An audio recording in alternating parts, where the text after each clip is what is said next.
Salut les petits gnous, c'est Galga. Alors, dans cette petite vidéo,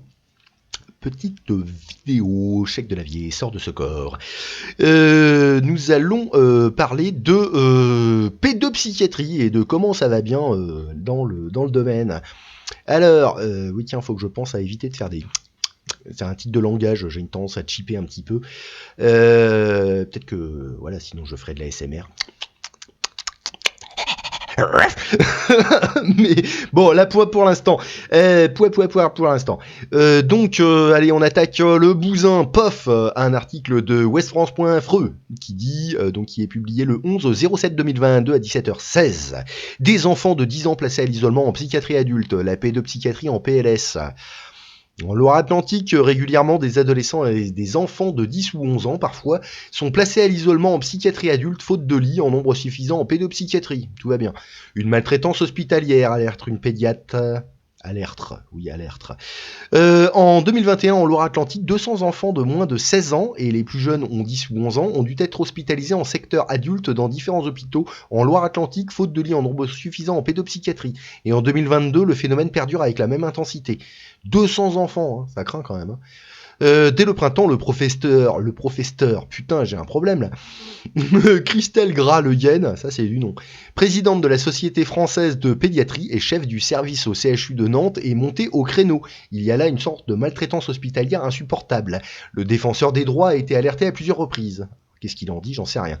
Dans d'autres cas, on doit faire du tri en pédopsychiatrie, suit le professeur Gras-Le Yen. C'est-à-dire que l'on renvoie à domicile des enfants qui ont des idées suicidaires par manque de place. C'est révoltant pour les équipes déjà éprouvées et qui ne peuvent pas offrir des soins de santé mentale à tout le monde. Je me mords la langue là depuis tout à l'heure. Quels sont les enfants qui se retrouvent en psychiatrie adulte en chambre d'isolement de surcroît pour les protéger des patients adultes? Vaut mieux, hein, parce que si y a le zozo qui est là en mode c'est craignos. En majorité, ce sont les filles qui font des crises suicidaires. Elles sont de plus en plus nombreuses depuis la pandémie de Covid. Ouais. Avec des tentatives de suicide, parfois dès l'âge de 10 ans, à répétition et un risque vital qui nécessite une hospitalisation. Elles et ils ont besoin d'une protection immédiate, souligne le docteur Julien Vallée, chef du pôle départemental de pédopsychiatrie à l'hôpital Georges Daumaison à Bouguenais, près de Nantes. Les enfants hospitalisés en secteur adulte le sont avec l'accord des titulaires de l'autorité parentale, j'espère. En dernier recours, après avoir cherché en vain un lit à des centaines de kilomètres à la ronde, jusqu'à Bordeaux. De Nantes à Bordeaux, ouais, il y a un grand écart.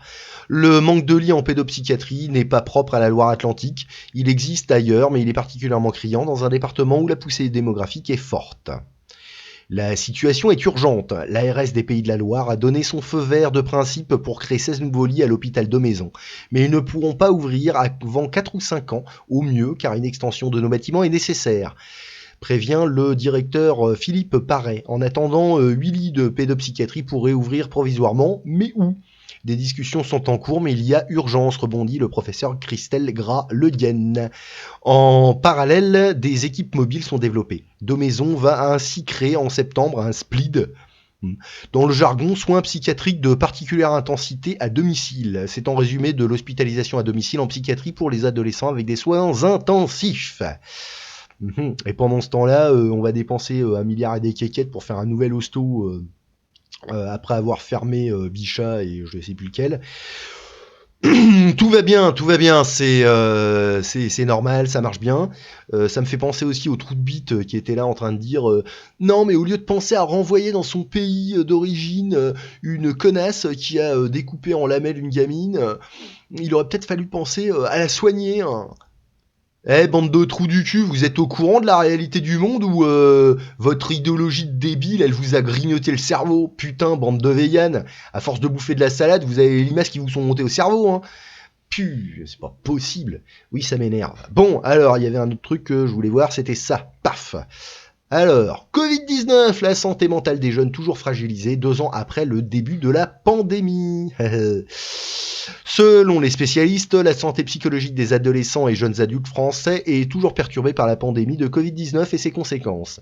En ce printemps 2022, on observe ainsi toujours un important taux de passage aux urgences pour tentatives de suicide. Alors c'est un article donc toujours ouestfrance.freux du 0206 2022 à 9h38. La crise sanitaire liée au Covid-19 a fait exploser le mal-être chez les jeunes. 2 ans après la vague de problèmes psychiatriques n'est pas retombée et inquiète les médecins, d'autant que les moyens manquent pour y faire face. Alors ça me rappelle un petit peu les conneries qu'il y avait après le 11 septembre, où il y en avait plein aussi qui faisaient des tentatives de suicide, qui étaient complètement azimutées parce qu'on les avait secoués. La fin du monde, la fin du monde. Et puis du coup ils sont complètement niqués de la tête.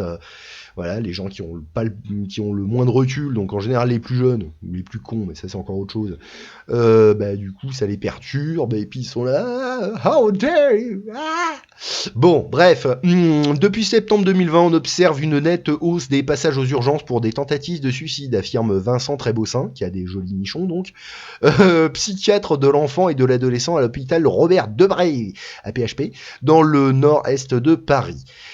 Ces cas y ont augmenté de 25% en janvier, février et mars 2022 par rapport à la même période de 2021. 25%, un quart de plus quoi. Selon le dernier bulletin de Santé publique France, les passages aux urgences pour gestes suicidaires, idées suicidaires et troubles d'humeur chez les 11-17 ans se maintenaient début mai à un niveau élevé, supérieur à celui observé en 2021. Les jeunes filles davantage touchées. Étonnant, non ? Non, mais c'est une construction sociale. Oui, évidemment. C'est pour ça que les femmes sont plus sujettes à suivre des modes et à céder à la pression sociale. C'est bien. Bon, sans commentaire. Tous les milieux sociaux sont touchés, bah oui, parce qu'ils bouffent la même merde dans les médias. Hein. Dans 80% des cas, les comportements suicidaires concernent les jeunes filles, ce qui n'est pas nouveau. Dans le service de psychiatrie de l'enfant et de l'adolescent Robert Debré, on constate aussi un rajeunissement de l'âge des premiers passages à l'acte et des prises de médicaments à des doses de plus en plus élevées. La hausse des crises se maintient dans le temps.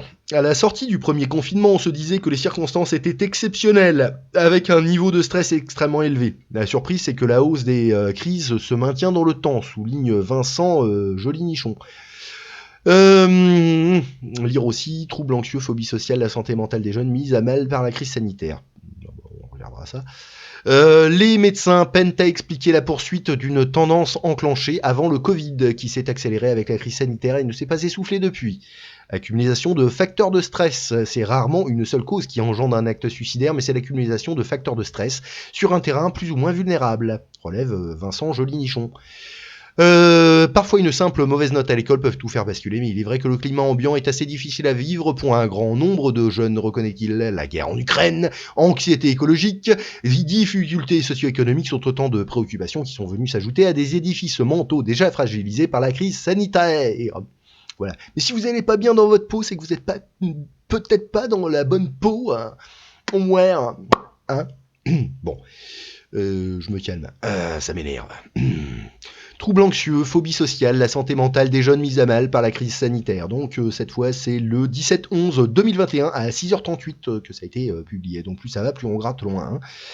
Dans son rapport annuel sur les droits de l'enfant publié mardi, le défenseur des droits, du coup on va savoir ce qu'il en dit, révèle que les troubles dépressifs sont en hausse chez les jeunes. La crise sanitaire a détérioré l'état de leur santé mentale, sans déconner. Phobie sociale, addiction, troubles dépressifs et alimentaires. Le défenseur des droits alerte ce mercredi sur l'état de la santé mentale des jeunes mis à mal par la crise sanitaire. Il a été démontré que le premier confinement a conduit à une hausse générale des syndromes dépressifs et même à un doublement chez les 15-24 ans. 10% d'entre eux présentaient un syndrome dépressif en 2019 contre plus de 20% en 2020. Pas mal, hein ? Relève l'autorité administrative indépendante dans son rapport annuel sur les droits de l'enfant. Publié à l'occasion de la Journée internationale des droits de l'enfant le 20 novembre, le rapport s'appuie sur les réclamations reçues par le défenseur des droits, 3000 chaque année, ainsi que sur la consultation d'enfants et de professionnels, médecins et infirmières scolaires, enseignants, éducateurs, psychiatres, pédiatres, blabla. La fermeture des établissements scolaires et l'enseignement à distance ont aggravé les risques d'addiction aux écrans, a relevé le défenseur des enfants, Éric Delemare. Quand il y en a marre, il y a Delemare. Lors d'une conférence de presse mardi, les professionnels nous ont interpellés sur les difficultés des rythmes circadiens, des troubles alimentaires, du sommeil des enfants qui étaient épuisés dans les écoles, qui souffrent de problèmes d'attention. Les professeurs ont du mal à les mobiliser sur des projets. Peut-être parce que vous avez des projets chiants. Ça, c'est encore autre chose. Je sais pas. Personnellement, je connais pas l'école. J'y ai jamais foutu les pieds. J'ai un cursus particulier.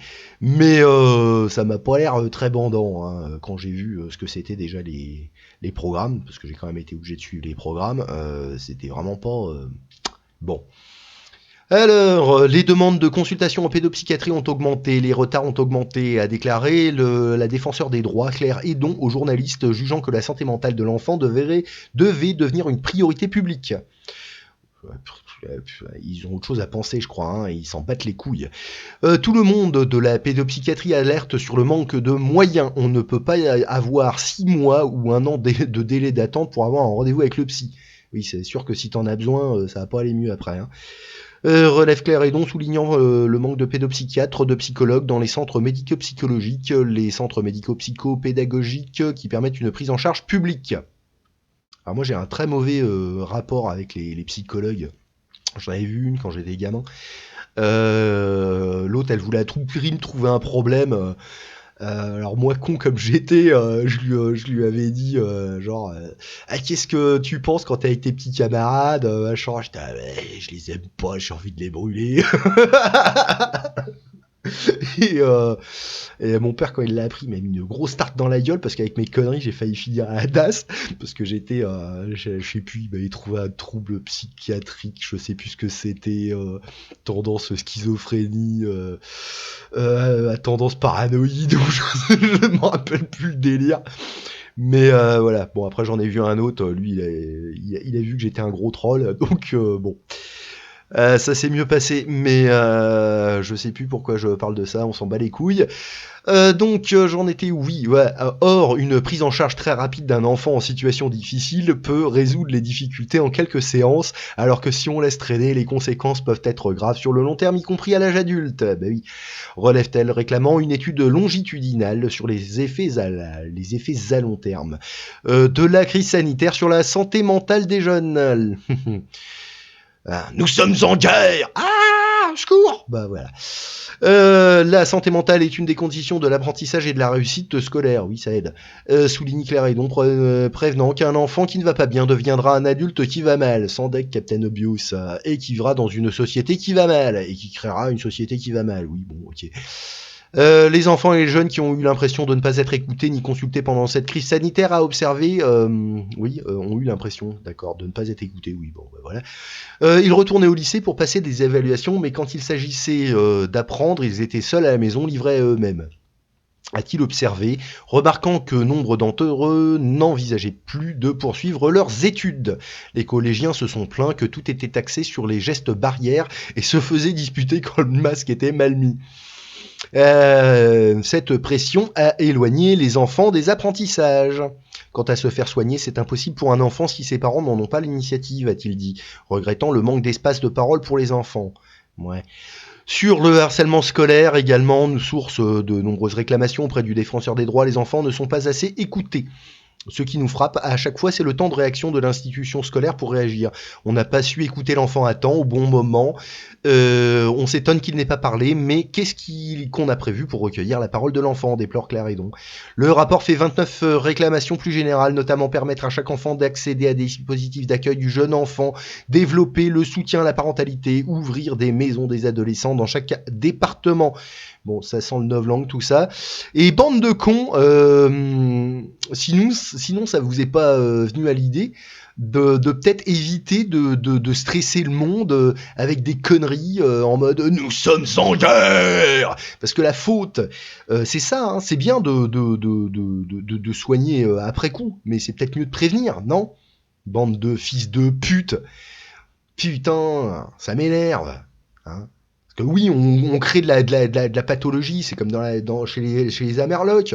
Hein, s'ils sont à moitié azimutés, c'est pas parce que c'est parce que en fait ils sont tout le temps bombardés de trucs anxiogènes, machin, et du coup ça leur nique le cerveau.